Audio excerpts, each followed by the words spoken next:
Hanni and the Hawks is presented by Jefferson's with 2 Lawrence locations. Obviously, they're home to the best wings in town. You know that. But did you know they've got some creative new menu items, including their cheesy pepperoni crunch rolls, all right? These are amazing. They're stuffed with pepperoni pizza flavor, fried perfectly crispy, and served with marinara. Out of this world. How about the new Buffalo Chicken Philly? It's a twist on your favorite Philly, served with chicken and drizzled with their special mild sauce and house-made ranch. They also now have chicken and waffles. So whether you want the classic wings with 21 different sauces or something new and creative, they got it for you at Jefferson's on Mass and Wakarusa. Jefferson's, presenting sponsor of Hanni and the Hawks. What's up? It's Tyshawn Taylor, and I feel grateful to be a Jayhawk. What's up, everybody? Welcome into another edition of Hanni and the Hawks, recorded today from our Kansas Nation studios in downtown Lawrence and presented, as always, by Jefferson's. We're about to partake in some tasty Jefferson's wings here.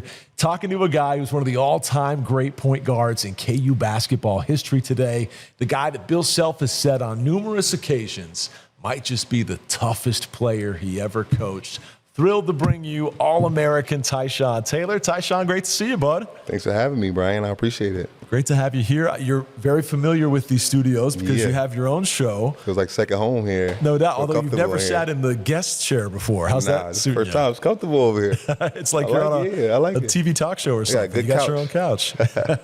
Tell me about Tyshawn's podcast here, Time Out with Tyshawn Taylor. Well, something that we started a couple years ago, me and my friend Chris. I met him through basketball training. I trained his son.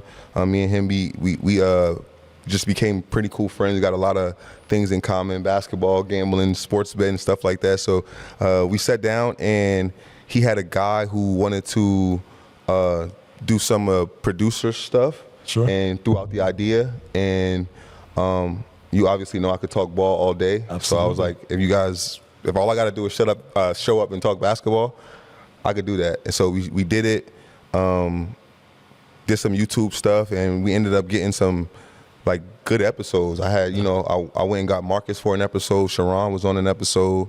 Mario Little, Mario Chalmers. So we ended up having some good episodes. Got a few views on YouTube, so it was good. And then my co-host guy, he'll drag me along every now and then. I think we're on season 3 now. So probably got 10 or 12 really, really good episodes just talking basketball, giving some KU stories from my time with some of my teammates, reminiscing on things. Just kicking it. And now fans can find that very show on this same platform, kansasnation.com. So make sure you check out those episodes, Time Out with Tyshawn Taylor. That, though, is just kind of a passion project. Yeah, Your main career right now is paying it forward to the next generation of hoopers. I love this. Yeah. The individual training work you do with 3rd through 7th graders, the coaching you're doing at Bishop Seabury Academy where your son's one of the star players. Walk us through your day-to-day now as a basketball teacher.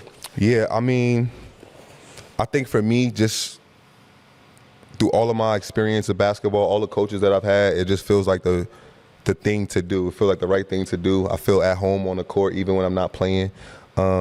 So for one, to have my son be involved in it and into it is kind of the thing that got me into the training and stuff.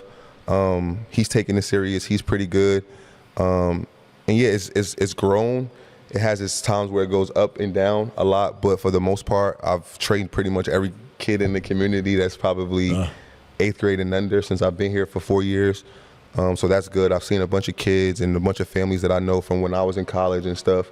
People who taught me at KU, now I'm training their kids. Wow. Or people that I went to college with, they'll send their kids to me. So it's been great. I'll do the individual and group session stuff during the summertime. I sometimes have teams. I'll do my Tailor-Made Hoops team stuff. So 3rd grade, 4th grade, all the way to 8th grade. And it's good. It just keeps me around the game. It allows me to give back all the experience and knowledge that I gained from Coach Self, Coach Hurley, all of the NBA coaches that I've had that are Hall of Famers and legends. I've been fortunate to be around the game at a high level. And so to be able to just kind of give that back makes me feel good.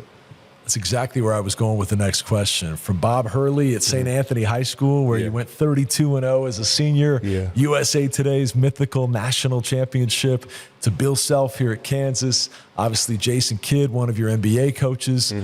What have you pulled from each of those guys that's made you the coach you are today? Like, what part Bill Self shows up in the coach for sure. I think for me, the thing that all of those coaches like showed me personally was just like accountability, like showing up every day. Your attitude and your effort and your energy are like kind of contagious and are the things that you can control. And so when you're dealing with the youth, when I'm like, it's less about the skills because they can only do so much skillful right now. You're still building the foundation, but like the mentality of what it takes to be where they all say they want to be, NBA, I want to be the next Steph Curry and all of these guys. It's like, but what are you doing every day to prepare yourself to do that? And I struggled with that all the way until I probably was a professional basketball player. It's just like doing all the things to get where you say you want to be.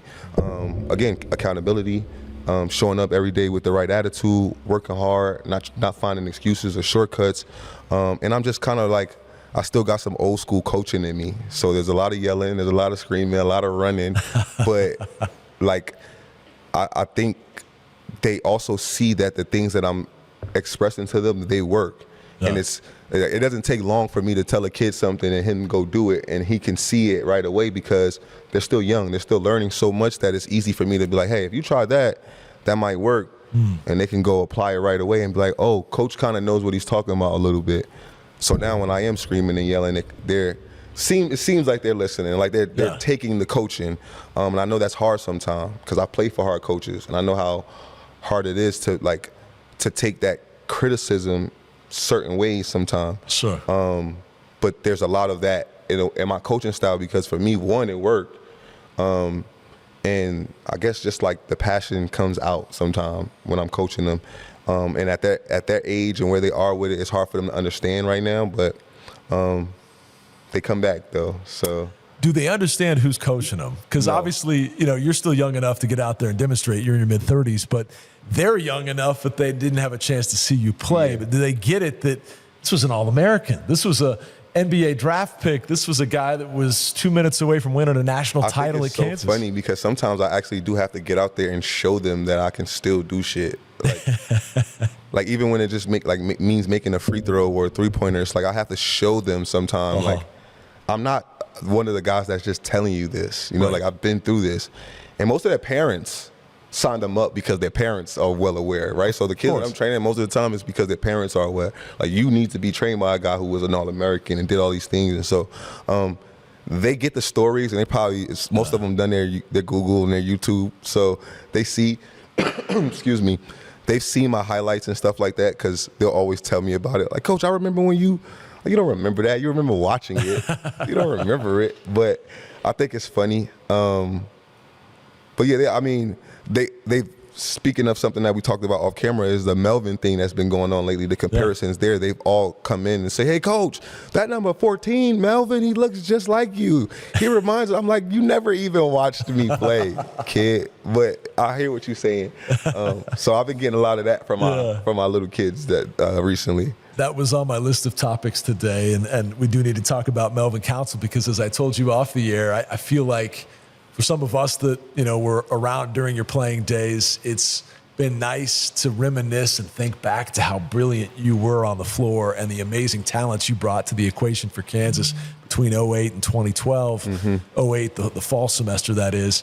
And I think for a younger generation of Jayhawks, like the modern day students at Kansas right now, they didn't necessarily live through that. They were in diapers, but now they're being educated about it for the first time because no matter who's doing your game, whether it's Jay Billis or Fran Fraschilla or Dick Vitale, whoever's doing the Kansas game, they're saying Melvin Council is the second coming of Tyshawn Taylor. Yeah. I won't go as far as saying 2.0 because that would imply he's like the new and improved version, and you're still the original version is still the best. Yeah, for sure. But that has to be kind of cool though that your name's been brought back up so many times in the last few months since Melvin's arrival. Yeah, for one, Melvin is a great basketball player. Like I think it's more than deserving. I I feel grateful that I'm like being compared to him the way he's playing, right? Like, and I'm not short of myself there, but I think his energy, the way he's playing, the way he's been kind of leading his team, when I don't think he came here with that mentality or with that idea that was going to be his thing. I loved it. He sat here on this couch and was a guest on my podcast, and just what kind of person he is. Like, I'm happy that people are comparing us, because that's a great comparison on and off the court. I think he's a great person, has a great attitude, and is headed for great things. But in between the lines, I also can see flashes of why people think that, like his mannerisms, his length, like his body, like his body type, his energy. I can definitely see the comparisons, and I love it. I think he's a good player. I think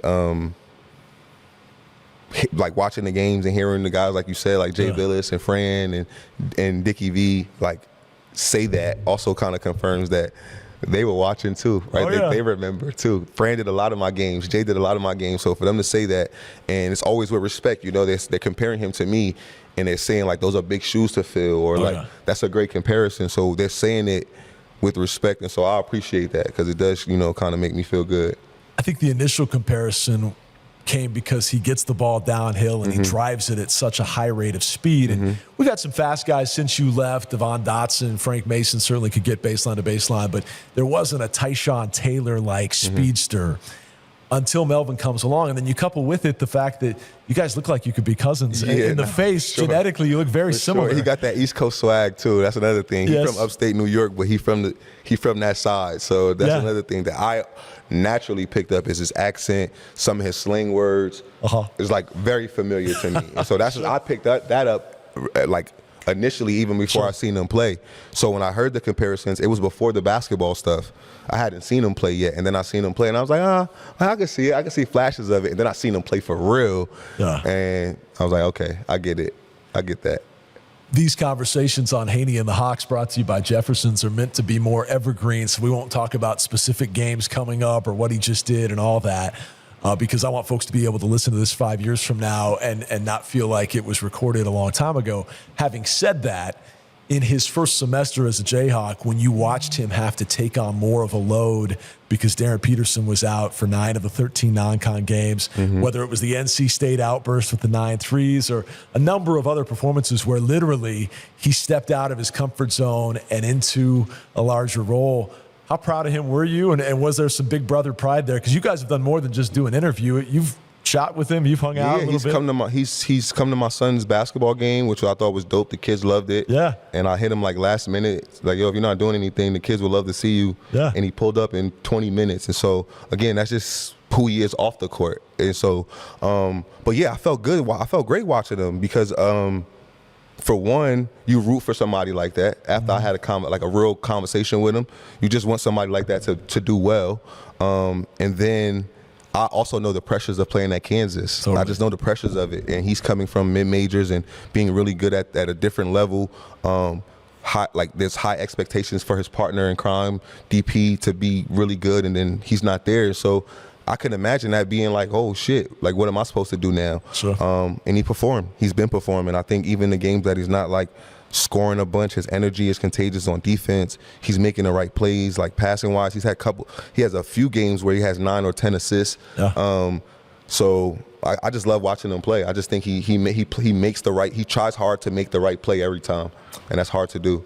And he knew what he was getting into coming to play for Kansas, a blue-blooded school, when it comes to those pressures and expectations you were speaking to. Having said that, though, was there anything back in the fall you were able to pass along in terms of advice to help him through this maturation process? I'm not sure that it was like great advice that he needed, but I did tell him, like, I had to like make it clear to him that he was the head of the snake, and that they were probably going to go how he went until DP was 100%. And this was early. This was probably after the New York game, maybe, that I had sent them a pretty, decent sized message, just letting them know, like, what you're doing is great. Like, keep it up. You know what I'm saying? Like I'm rooting for you, and I know how hard it is to play for Coach Self. I know how hard it is to be a point guard under him. But just play your game. And this is also when he wasn't really shooting the ball that well. Keep shooting. I was in practices during the summertime where he made 10, 11, 12 in a row, whatever, shooting with Coach Dooley. So I would just tell him to keep shooting it, stay aggressive, keep doing the things that feel natural to him. Don't overthink it. and just play. And that's the same message I sent them recently when DP came back. It's just like, don't change what you've been doing. Great advice. DP's good. He's gonna be fine. You're gonna figure. If he's in the game, you can check him in for 20. He's good. Keep doing what you've been doing because that only is gonna make you guys better. Was the advice I just recently gave to him. So. I love that about Tyshawn because he stayed so close to his alma mater, so connected in so many ways, whether it's the TBT where you've been the general manager of late, whether it's pouring into the future of basketball in this area through your tailor-made basketball academy, or just helping out in the summertime with the Round Ball Classic, something he's been a part of for, 15 years, ever since you hung him up as a Jayhawk. So I love that about this guy. Many of you tuning in, though, maybe you're 20 years old and you didn't see him play, and you've had to get on YouTube like some of our players. Man. You better do your Google. That's right. So when we come back, we're going to educate you on the amazing career he had, the All-American, the Final Four participant, the Kansas legend that is Tyshawn Taylor. More coming up on Hanni and the Hawks, brought to you by Jefferson's. Hey, what's up, Chuck Nation? What are we doing out here? And make sure you check out the new kansasnation.com. Go Chuck. Hanni and the Hawks is presented by Jefferson's with 2 Lawrence locations, home of the best wings in town, 21 signature sauces. You got to check them out. But if wings aren't your thing, how about a burger? They hand patty their certified Angus beef every single day. Also, hand bread their tenders. They make their ranch in-house. There is truly something for everybody at Jefferson's. Go see my buddy Brandon Graham and the entire crew at Jefferson's, either on Mass or Wakarusa in Lawrence, Kansas. I'm DJ Withers, and you're watching kansasnation.com. Welcome back to Hanni and the Hawks, presented by Jefferson's right here on kansasnation.com. Thrilled to have one of the all-time greats, Tyshawn Taylor, with us today. And I opened by talking about a famous quote that Bill Self has said on numerous occasions, that this guy might just be the toughest player he's ever coached. Toughest player could mean a lot of things. Physical toughness in fighting through injury adversities, mental toughness, playing for the highest of stakes on the biggest of stages. There's a lot of things that go into that. When you've heard him make that comment before, A, how much pride do you feel in hearing that from a first ballot Hall of Famer? And then B, where do you think that most comes from, the way he feels that about you? Well, I've heard him say it a couple times too, and I've heard him put other guys in that list. And those other guys that are in that list, again, it's an honor to be on the list with those guys. So guys like Frank Mason or Sharon or, guys like that. So it's an honor. And then coming from him, it's even more of an honor because he's seen me like have to battle a lot of things, injuries, like you said, adversity, just growing up and becoming a man. So for him to say that, it feels good. It feels like it makes me proud. It feels like I made him proud for him to bring that up. And so it feels good. And I think a lot of that comes from the things I had to go through and still, was able to still do it. Like, what I'm saying? Like, again, the injuries. I think one injury specifically that he loves to bring out is when I got hurt, like on a Wednesday, tore my meniscus. And I had played the game on Saturday, had surgery on a Sunday, and I was back up playing that following Saturday. Wow. And so that happened, and from that point on, in his eyes, I've been a tough guy. Like, I've been a tough guy in his eyes from that point on, and I'm sure there's other things that go into that, off the court stuff that I've had to battle and, just life things that he's seen me go through, personal stuff. And I still was able to show up every day, for the most part, try to have a good attitude, and just keep my head down and keep going. And so it's an honor for him to put me in that category, but I definitely think it's well deserved for sure. You talked earlier about the impression he made on you and the coach that you are today. I want to talk specifically as we go back in time to the fall of 2008 through the spring of 2012 on the impression he made on you as an individual and as a college basketball player, all of that. But to reset the scene again for some of our younger viewers that didn't have a chance to live through that, as I said, you were undefeated your senior season at high school, playing for a legendary Hall of Fame high school basketball coach at St. Anthony, a program that produced numerous big-time college basketball players. But you were committed to go to Marquette. Tom Crean decides to switch to Indiana. Hit the deuces on me.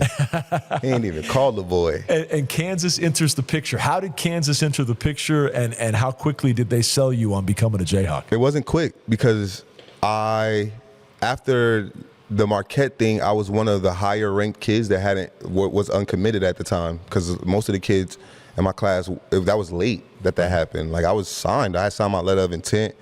Pretty sure I was getting ready to graduate and go to school, and he left. So like, when I was back on the market available, a lot of schools came. And I had got it down to, I think, Florida and Kansas. And I met with Coach Billy Donovan and Coach Self, like, simultaneously. Like, I remember them shaking hands, passing each other, coming out of a meeting with me.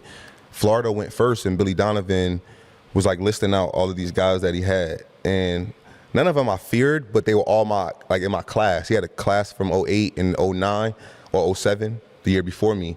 So it was like a lot of young guys that I would have to compete with. And then I met with Coach Self, and he listed it out, and the list was the championship team, and then the team that would be us that following year, right? Sure. And then he was like, well, this guy's not going to be here. This guy. The whole team was crossed out. And then it was like Tyrell, Brady, Cole, Sharon, Chase, Connor Tehan.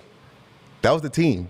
You're like, I can get some minutes with those guys. That was the team. And then he showed me, like, the guys that were already committed. So the Twins, Travis, and he showed me that list too. And he was like, if you can't come potentially start, I shouldn't even be here. Like, I'm recruiting the wrong guy if you don't think you can come here and potentially start. Like, I'm not telling you you're going to start, but, like, you'll have the opportunity to compete for minutes. Sure. And I was like, at Kansas? After they just won, I was like, damn, he left. And I probably called him, I don't know, 10 minutes later, hour later. Wow. I was like, yeah, I'm probably going to come. And I'm pretty sure I had already came on my visit either before that or right after that. But the visit was just because I wanted to take the visit. I think I already knew. Yeah. So, yeah, it took a while because I did go through the process kind of again. I took advantage of being able to go on a couple more visits and stuff. But I think I knew simply because it was Kansas. They had just won a national championship, and I was going to have the opportunity to play a lot of minutes, which ended up happening. Two things. First off, how cool is it that of his two options, the last three national championships were represented? Because they were back-to-back, like around that time, too. Back-to-back, then KU. Yeah, so you were talking to some big-time programs at that point. I didn't even think about that. That's a fact. Yeah, but then secondarily, I've heard numerous guys now that Bill Self was so charismatic, so convincing, so just down to earth and connected with you so genuinely that the yes came pretty rapidly thereafter. You said maybe within an hour. So Coach Self is blessed because it's Kansas, right? So he got to sell it not that much. Right. He's smooth and he could sell it. But if you a basketball guy like I was, I came from a basketball program. I had a coach that was a basketball fanatic. I grew up loving the game and watching the game and being a student of the game. So the history alone, and I know sitting here when I talked to Melvin, he said that was part of the pitch for him is just watching the clips of all the guys who before him played here and all the Hall of Famers and all the NBA guys. And you mentioned Fog Allen and you mentioned James Naismith. This is like, if you're a basketball person, that's gonna rile you up a little bit. That's gonna get you excited. Totally. And so you add a guy like Coach Self who can sell it too. It's most guys. It's hard to say no, especially when the goal is to play in the NBA or to make money playing basketball. To be able to perform with a Kansas uniform on, you're always gonna give yourself a chance. So. Really well said. And to take it back to then those early seasons as an underclassman at Kansas, you came in with all this God-given ability and from a great program with Bob Hurley as your coach. But where do you think your biggest strides came with the coaching you got at KU? And at what point did you feel like, okay, I'm on my way now? Because obviously, as you mentioned, there was opportunity right away, and he wound up starting all 4 years, which not many do at Kansas. That's something that I think is a big part of your legacy. But what would you say are the most, I guess, impactful imprints they put on your game in those early years that allowed you to then go on to be an All-American as a senior? So this is easy for me. Before I got to Kansas, I never really played a point guard position. Like, I never was a natural point guard. Like, have to set the team up and, manage the clock and get guys in their spots. That wasn't my job with the team I was on in high school. We were so good and we played guard heavy that I wasn't even a guard. Like, Coach Dooley told me recently they almost didn't recruit me because they thought I was a four-man because I was the biggest guard on my team, and so I would have to guard for sometimes. I was just naturally a guard. Get the ball, I would push it. Or I was like getting downhill, it was easy for me. So if I got a rebound, I could push the break, but I didn't have to manage the game and set guys up. And so when I got here, one of the first conversations I had with Coach Self was, we got to get Sharon the ball. We got to get him in his spots because he shoots well, and we got to get him coming off down screens and fades and all of that. And we need you to bring the ball up. Like, you have to be the point guard. And I was like, okay. Like, I felt comfortable doing it. My handles felt good. But the decision making, and you probably know this better than anybody because you were there, you watched the games, you comment the games, you know the history. But like, I was turnover heavy first couple of years because I was just making decisions like that were not point guard decisions. Like, they weren't point guard decisions. They were just natural. I was just athletic. Like, I would get past my guy, get in the air and be like, oh shit. Like, oh shit, charge or a bad pass. So there were so many of those things that were happening because I was transitioning into actually being a point guard. And that kind of carried with me even until I was a senior, where there would be some high turnover games, me forcing things or just overly penetrating or just like making the wrong reads. And as I became a pro, I even got more, like, obviously better at it. But that was the thing that I think, like, just off my game, just in between the lines, was the thing that they helped me with the most. Is like, you're a point guard. Like, this is your position. You want to go to the next level, 6'4", slender, quick, shoot it okay, you got to be a point guard. So, yeah, now when I watch film, I'm watching pick and roll stuff, or I'm just watching the games different now. I'm working on my reads, and I'm working on my handles a lot, working on, things that I would eventually end up being really good at. Yeah. My mid-range, my floaters, my left hand. I didn't come here with those things, but I eventually end up getting really good at those things because you have to have them to be a good point guard. And in your defense, for the younger version of Tyshawn Taylor, first couple seasons, it's hard to play at that high rate of speed and still be under control, because while your speed was a problem for the guy trying to stop people you, over, bro. It could also be a problem for the guy running at that pace until you found your flow and you played under control as a senior. But that senior season, 16.6 points per game, 5 assists per game. Team goes all the way to New Orleans in the national championship. We're going to get to that in a second, but just to fast forward through the other years, maybe the best way to sum it up, you were on a Sweet 16 team led by Cole and Sharon your first year. Mm-hmm. You played on a team that had its heart broken, in the second round versus Ali for Oakmanesh. We won't go there in 2010, but Xavier and the Morris twins and T-Rob were a part of that. You made it all the way to the Elite Eights your junior year. Quickly, though, in walking through some of those names I just mentioned, you played with some all-time greats, some south end of the rafters type guys. Yeah, for sure. Give me some of your fondest memories with some of those guys that were your key teammates during that stretch. Yeah, for sure. I think so. That sophomore year you're talking about and that junior year were two of my favorite seasons. I think after my freshman year, I had a pretty good season. A lot of people didn't expect that. I got a chance to go play for the Olympics and win a gold medal, 18 and under. So that was really dope. And after I came back from there, I thought I was a pro. Like, that's when I really, in my mind, I knew that I was a professional basketball player. And then we had a team that was so good that I was like, I don't need to be a professional basketball player. I just need to be good. I just got to get these guys involved, and we were good. It probably was 7 or 8 pros on that team. And I always like to argue we don't get talked about enough because how it ended. But that team was 33-2 until that game that we lost to Northern Iowa. Yeah. Our margin of victory probably was 12 to 15. We were smoking everybody, 12 to 15 points. We ran through the Big 12. That team was really, really good and had 10 guys that played in the NBA.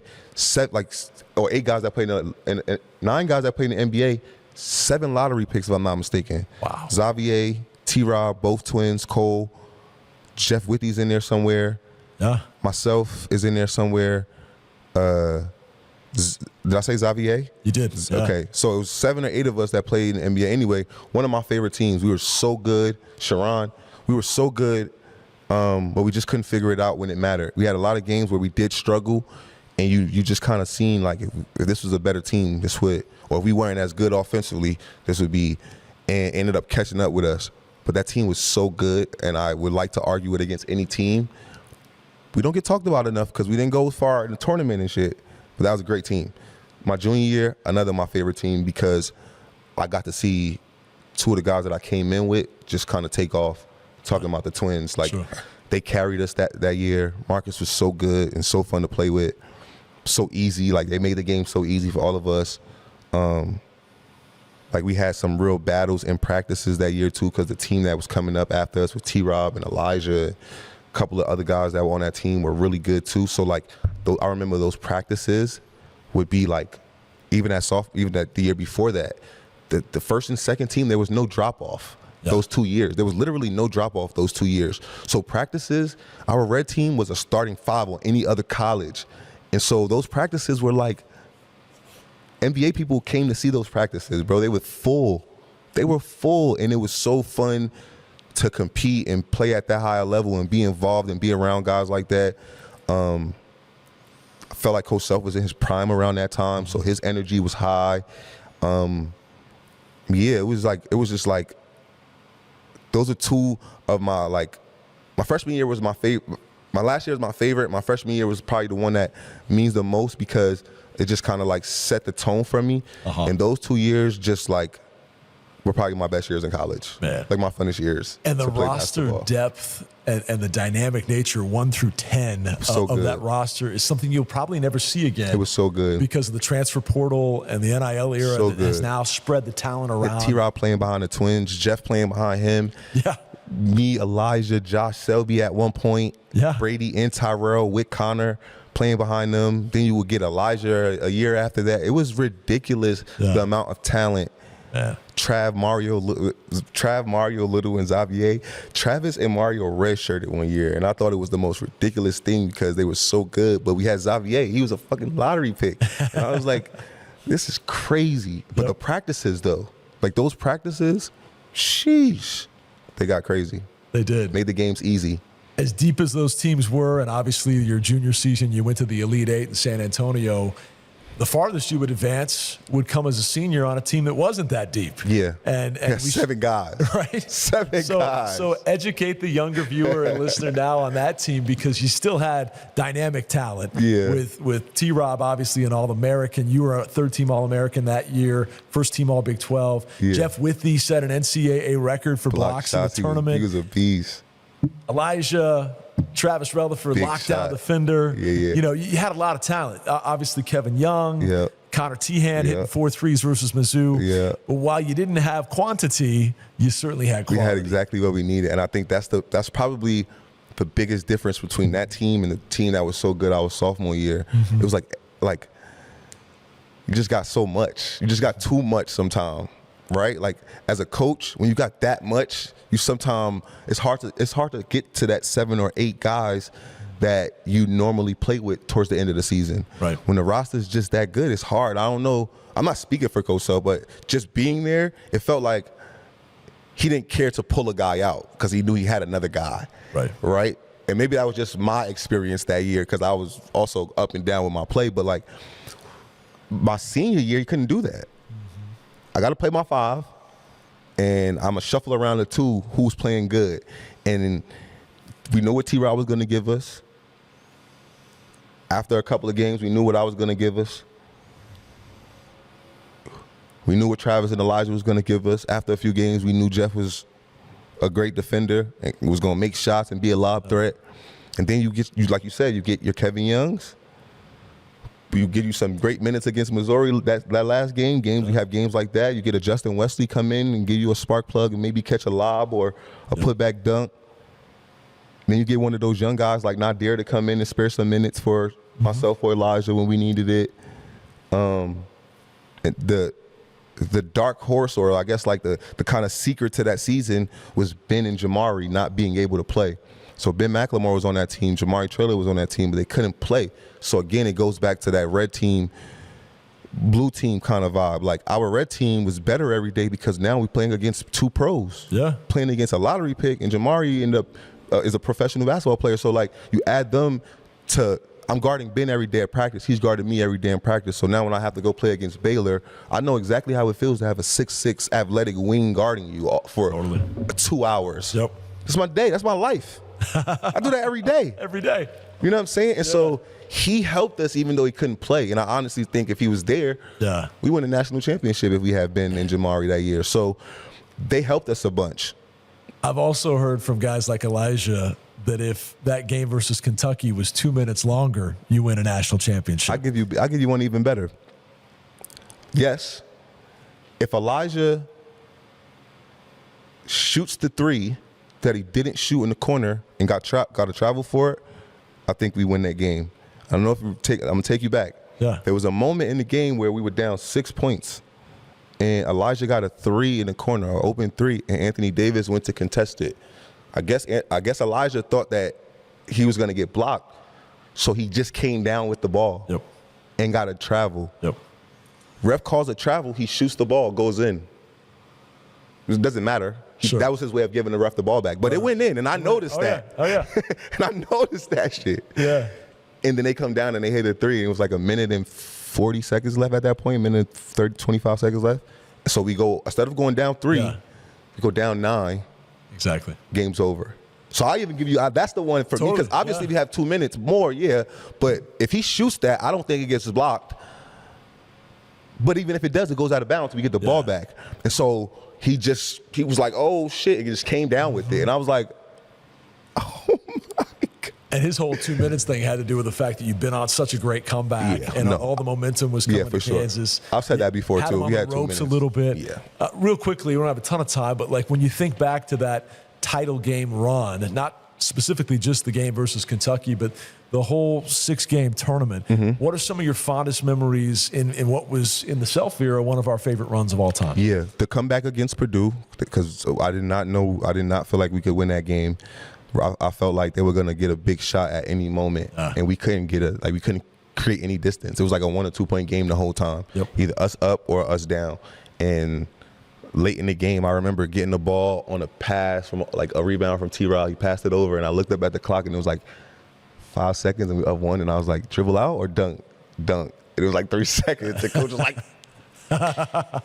still talks about that now. I should have dribbled it out, but I was like, I don't know. I got to secure this. I could have fumbled it off my leg or something and never got the shot up, so I was just shooting it. That was a good game. NC State, I remember that really well.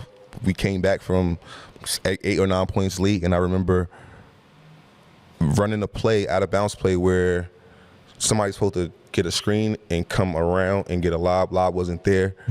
They go to the corner, and then that person goes set a screen for Elijah to come straight down the middle. That person didn't set the screen for Elijah, and Elijah went all the way back to half court and like juked this man out and came straight V-line and straight toward me, and I threw him the basketball. Layup, we go up 1. I'm pretty sure that was the game. They end up getting like a half court shot. So I remember like the play just breaking down, and the referee like 3, 4, and I'm like, and then I just see Elijah just running straight towards me, and I threw it to him. He gets the layup. We go up 1, and I think that was the game. They get a half court shot, it's over with. And then obviously North Carolina was the best game that I played. Hadn't been shooting the ball well. Wasn't playing my best late. Like, wasn't really playing. I'm not gonna say I wasn't playing good, but I wasn't shooting the ball well at all, really. And then something happened against North Carolina, man. It just kind of got out of that funk, played really well, end up scoring well, assisting well, and we played really good. I remember Jeff having a couple of really big blocks in that game that changed the momentum for us. Yeah, I remember North Carolina mostly. It was my probably favorite game to play in. I've always been a North Carolina guy growing up and stuff like that. So when I got to Kansas, that was always a game I wanted to play. We got a chance to do it, to go to a Final Four. Loved Coach Williams. Was like respected their game, respected that team. We were fortunate that one of their best players went down. But I don't think they would have beat us either way. I just feel like that was just a run that we was on. But that was my favorite game. We played well. Ohio State was after that. Taylor versus Kraft. Yeah, second game. So that the first time we played them, I was recovering from that meniscus that I was talking about that I didn't miss a game for. So I didn't really play well that game. Really wanted to play good this game, but he's tough. I don't think I shot the ball really well, but I made some good plays down the stretch. I think I had like 10 assists that game. So I made the right plays. T-Rob played big that game. And Elijah from Purdue, NC State, I played really good offensively. North Carolina, so did T-Rob. But Elijah carried it offensively. He made big shot after big shot in all of those games. I think he was an unsung hero in a bunch of those. Obviously, Jeff played well defensively. But Elijah just hit so many big shots when we needed it and made so many big plays. And then Kentucky, man, we played them earlier that year. They just are a good team. Yeah. They had the first 2 picks of that draft. And then I think 3 other guys were first rounders, and then they had like 2 or 3 guys that were older, junior, seniors that went in the second round. So they had seven pros on that team too. 3 or 4 of them didn't even get in the game. Yeah. So they were good. They were young. They were talented. They were well coached, obviously. But I love that team because I think I always say least talented team that I played on, but we knew exactly who we are. We showed up every day. We competed. We had the best player in college basketball outside of Anthony Davis, who was a national player. T-Rob was better than everybody that year. No doubt. And so it was just really fun to be – it was fun for me as a senior to finish my career like that. I think that was the best thing for me. Like I was very content with what I had done in the Kansas uniform when it was over. You pushed Kentucky to the brink, darn near won it all, but still – Bill Self's second Final Four team at Kansas. So many great memories from that 2012 group of Jayhawks. When we come back, we'll wrap it up with our Jayhawk Fast Break. This is Hanni and the Hawks presented by Jefferson's right here on Kansas Nation. Hanni and the Hawks is presented by Jefferson's with 2 Lawrence locations. Home of the best wings in town.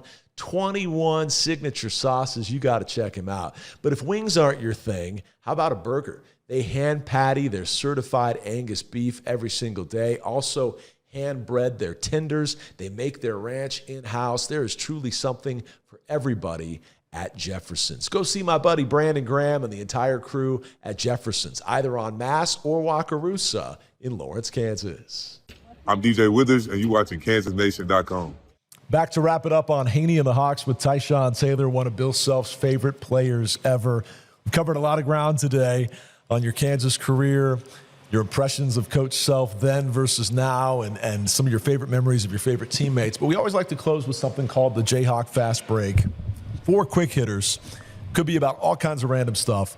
One of which happens to be your jersey number, because not many Kansas legends had 2 numbers at KU. You switched from 15 to 10 before your sophomore year.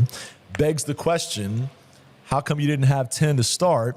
And what's the history behind each number over the course of your career? Nice. That's a great question. So 10's always been my favorite number. I've tried to get it at any stop that I've been at. I didn't finish high school with it because one of my best friends, who was also a sophomore at the high school I transferred to, had number 10, and he was not giving it up. So I spent 3 years with 15. And when I committed to Kansas, Coach Brennan Bouchard, who was my teammate at the time, had number 10. He was a senior. I was a freshman. He had 1 more year.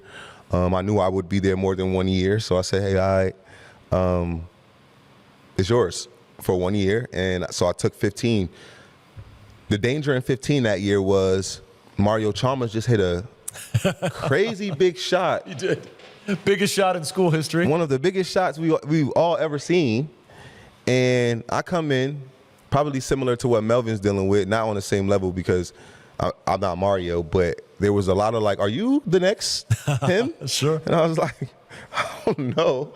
I don't know. But it was a lot of that. Like, he's going to be Mario. He's Mario. And so I wanted to get out of 15 as fast as possible. But my freshman year was a really good year. I played well in that number, and it does have some history. Yep. But 10's my number, and I was able to finish my career with it. Yeah, Bud Stallworth, JoJo White, Mario Chalmers, some great 15s, but you're one of the all-time great 10s along with Kirk Heinrich. I was always curious about that. Okay, next up, we've been able to prove that Melvin Council Jr. is not, in fact, your son, even though everybody thinks he looks like you, he plays like you, all that. You do have a son, though, that's a star basketball player at Bishop Seabury Academy. Tell me about Q and what's the future of Q look like in your estimation, both as dad and as his coach? I'd say as dad and coach, the sky's the limit. I think he has the opportunity to be a really good basketball player. Obviously, he's young, still a lot of things to work on. But he likes it. I think he like almost loves it. He says he does, but I think that he's still kind of in the like area. But he's good. He's good. I'm fortunate that I get to, train him and be an assistant coach on his high school team, so I kind of get to watch over him a little bit without being the main voice that he's hearing. But part of the reason that he lives with me is because he wanted to take the game serious and he wanted to be around me, full time. And so I thought that was really dope. And obviously I was like, heck yeah, come on, let's do it. So it's just fun to kind of watch him go through this process and be someone he can lean on and kind of, mirror in a sense, even though I want a lot more for him. But for the most part, I think I kind of set a good example as far as basketball is concerned. So he's doing his best to try to outdo that. And so that's a good start. Q is short for Quentin. I would love to call this game someday. Yeah, we'll yeah. See. All right. Next up, you played professionally after your NBA career in numerous countries overseas, 7 or 8 countries. Mm-hmm. I'm curious, what's your favorite place basketball ever took you to? Besides Kansas. Yeah. In terms of foreign places, all the different countries. I got to play basketball in Italy, so I spent a bunch of time in like Milan and Florence. And a lot of models in Milan. Yeah, a lot of models in Milan. A lot of good food, a lot of good shopping. That was like it really reminded me of like Manhattan. So it was like very familiar to me. It felt very fast paced and busy, and you could just kind of go out your apartment and there's a store right there for food or something there, like a little corner store or something. So it felt very much like home. And then I spent some time in Tel Aviv, Israel, which kind of reminds me of Miami a little bit. So really? It was beaches and the weather was nice the whole time. So I enjoyed being there. But honestly, a kid from Hoboken, New Jersey, to be able to see all of that was amazing. Yeah. Russia, Greece, Turkey, South America. I've been to Venezuela and Argentina, places like that. So just to be able to get to all of those places was like, wow, I never thought about this. So it was dope. That's incredible. We close with this. One of the most famous moments of your NBA career was the crazy exchange with Jason Kidd. Yeah. I've asked you about that on previous interviews where he asked you to bump into him and spill the water because he was out of timeouts. Instead, got a technical. High IQ basketball play right there, Coach. That is like next level IQ. Yeah. We won't relive all that in the short amount of time we have, but it begs the question, if that was your most candid, unscripted, wild moment with Coach Kidd, what's your favorite, folks might not know it, fun moment with Bill Self? Whether it was on the floor, in a practice, on the road, anything come to mind, your favorite Bill Self story? I remember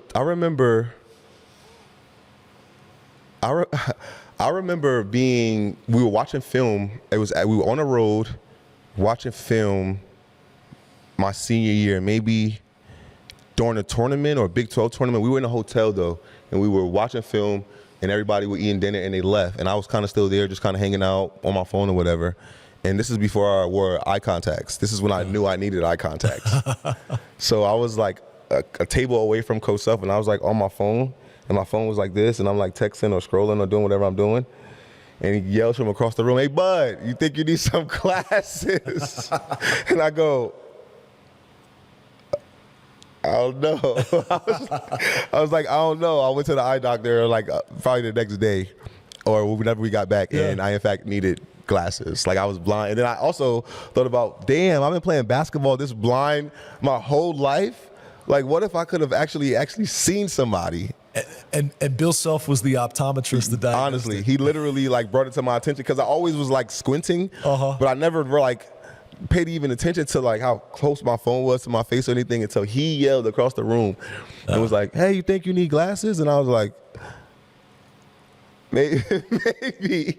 And I do. I got such bad eye contact, and I found out shortly after that. A baseball player who gets contact lenses for the first time, his batting average goes up by like 50 points. No, Brian. Did you start making more shots? No, Brian. No. This is no joke. I don't know when it got really bad, but the moment I left college and actually got contacts, I looked in the mirror and thought, I was like, damn, you look different. I didn't even reckon, like, it was that bad. And the contacts that I got, like, HD'd my entire life. And I was like, bro, I literally I became a way better basketball player. Did you? Way better. Honestly, I was just like, this is crazy. I was able to do all of that. Because I was squinting the whole time, especially when like sweat get in my eye and the lights. Yeah. I was doing this the whole time. My entire career until I became a professional, which is insane. Gets to the think contacts, about. looks in the mirror. Man, I knew I was handsome. I Yeah, didn't know I like, was damn, this you got handsome. spots right here. That's look nice. Like, I was messed up. Dude, you've always been one of my favorite personalities. I love how much you love your alma mater, how much you poured back into this Rock place. chalk, baby. Thank you so much for coming on today. So many great stories. And if you love this, check out his podcast right here on Kansas Nation, Time Out with Tyshawn Taylor. How many episodes can they find if they log on? I think we had about 4 or 5. Okay. Yeah, we about Good 4 deal. or 5. All My man Elijah got the stats in the back. Good stuff. That's Elijah of Kansas Nation, not A Elijah little shout out Johnson. for my boy Elijah. We'll have to feature the other Elijah one of these days on Hanni and the Hawks. Hey, big thanks to Jefferson's for sponsoring each and every episode. We're going to chow down on these great Jefferson's wings, but thanks to you most of all, my friend. I appreciate you, All Brian. the best Thank to you. And Quentin, can't wait to follow his career. Yeah. Tell him I want to do his game someday. I got you. It's All going right, to be man. big time. I love it. This has been Hanni and the Hawks right here on Kansas Nation.